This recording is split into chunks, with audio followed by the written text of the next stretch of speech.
A reading from the Holy Gospel according to Luke.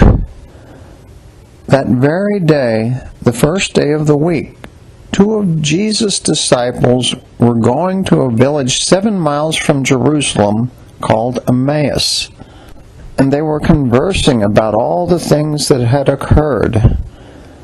And it happened that while they were conversing and debating, Jesus himself drew near and walked with them, but their eyes were prevented from recognizing him.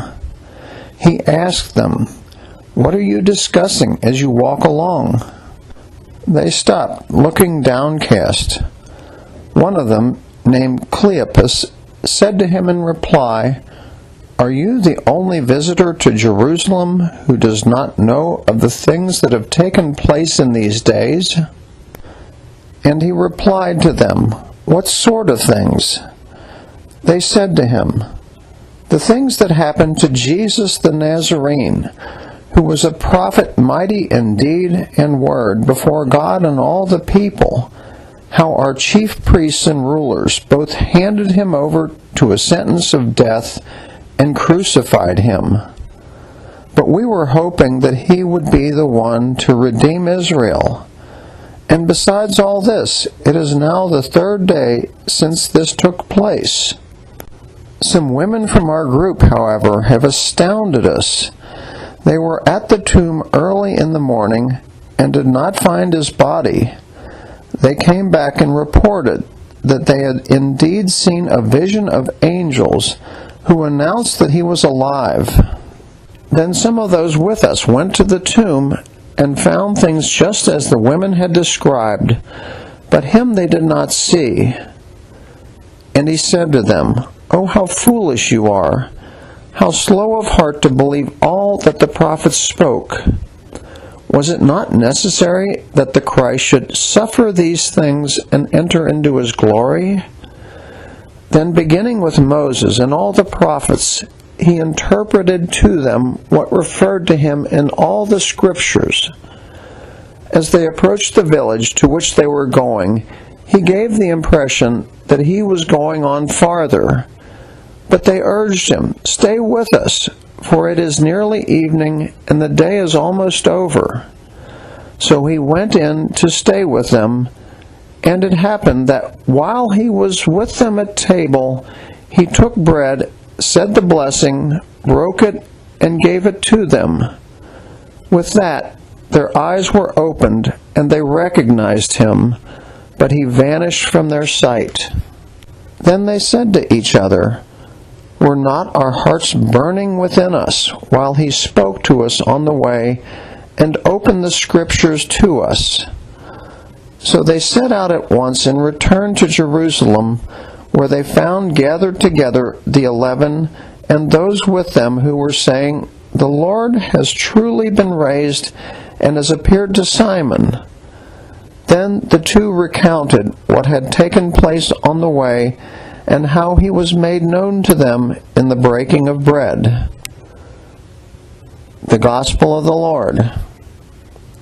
My career background is in the field of academic medicine, and from time to time I've wondered, does my background influence how I perceive my faith and my ministry? And I also wonder the same thing about today's evangelist, St. Luke. He was a physician, and I wondered that his background influences writing. And so I've thought about great authors who had a background in the field of medicine, and the one man who comes to mind is the Scottish physician Arthur Conan Doyle. Now, some of you may know who he is, others not. He was born in Edinburgh in 1859, and as his last name Doyle suggests, he is of Irish lineage. His parents were of Irish descent, and he was raised as a Catholic. And he attended the University of Edinburgh School of Medicine, and he graduated in 1886. And over the next 5 years, he practiced medicine and he pursued postgraduate studies, but He also liked to write fiction, and in 1891 he introduced a new fictional character, and he based this character on two surgical professors whom he had studied under.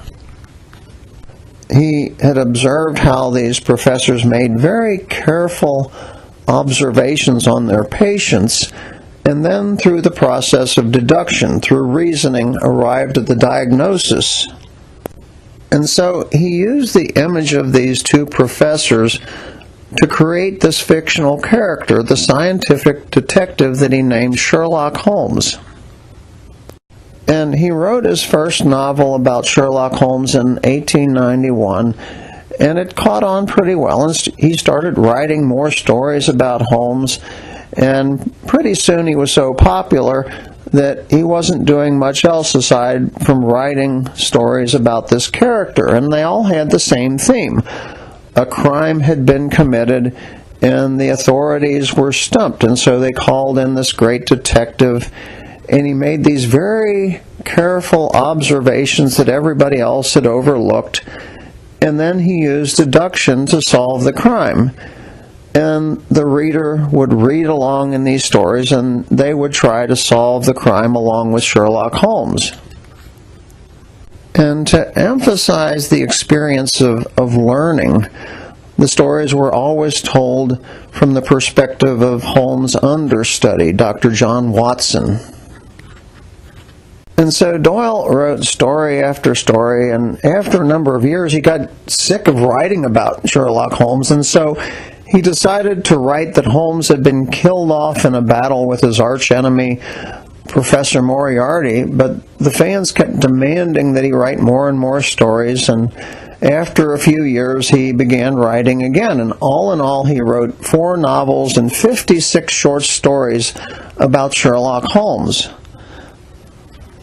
And then other writers picked up the theme. They started writing their own stories about Sherlock Holmes, and so this character appeared in stories and plays and in motion pictures. The Guinness Book of World Records states that Sherlock Holmes is the most depicted character in all of the history of movies. And finally, in the United States in the 1930s and 40s, a radio series was broadcast called The New Adventures of Sherlock Holmes. And this series, for the first time, introduced the famous phrase, "Elementary, my dear Watson."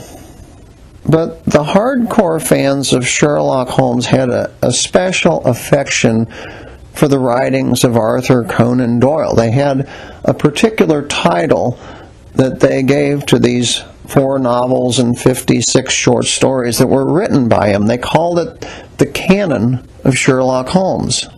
But ironically, the author of the canon of Sherlock Holmes, Arthur Conan Doyle, could never grasp the other canon, the canon of scriptures as taught by our church.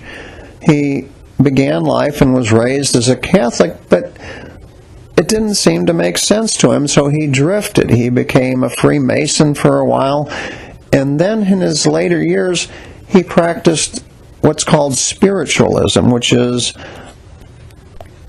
a practice believing that living people could communicate with the dead, and so he had all kinds of seances. And I'd like to hope that maybe toward the end of his life he had a sudden reawakening of his faith, but based upon what's written about him, we have to conclude that the master of the great mystery novel, Arthur Conan Doyle, could never quite grasp life's greatest mystery. And today we have our gospel from the evangelist Luke, the physician. And we hear about the 2 disciples on the road to Emmaus who are trying to solve the same mystery. And Christ comes upon them, but they don't recognize him, and they tell him about their dilemma. They're stumped by all these events, and Christ rebukes them. "Oh, how foolish you are, how slow to believe." He tells them, basically, you're trying to solve this like Sherlock Holmes would, through deduction, through reason. And the only way to solve this mystery is through faith. And he interprets for them the Scriptures as they relate to him. And then we hear that something else goes forth from him, and they later say, "Were our hearts not burning within us as he spoke to us and he opened the Scriptures?" And so what he imparted to them was an understanding of the Scriptures. And our church teaches us that as we make our journey in the image of the journey to Emmaus, that Christ comes to us just like he came to those two disciples through the Spirit's gift of understanding that we receive at baptism and which is strengthened at confirmation.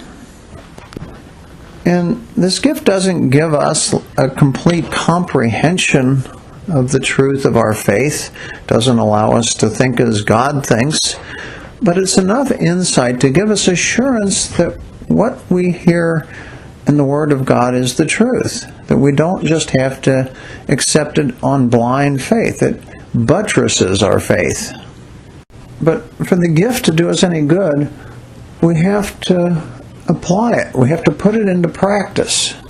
And so we can think of young Arthur Conan Doyle, who had been given the gift of intellect, but in order to use that, he studied under those two great surgical professors, and he learned to emulate them. And so we can tell ourselves that we can study and meditate on the lives of our saints and see how faith, reinforced by the gift of understanding, led their lives. But more than anything else, we are called to the canon, the Word of God, that we hear every time we participate in the Eucharistic liturgy. And so we as individuals, as a Christian community, and as a church are called to meditate on the Scriptures, the Word of God that we hear, in the hope that through the gift of understanding we can realize the certainty of truth of the Word of God.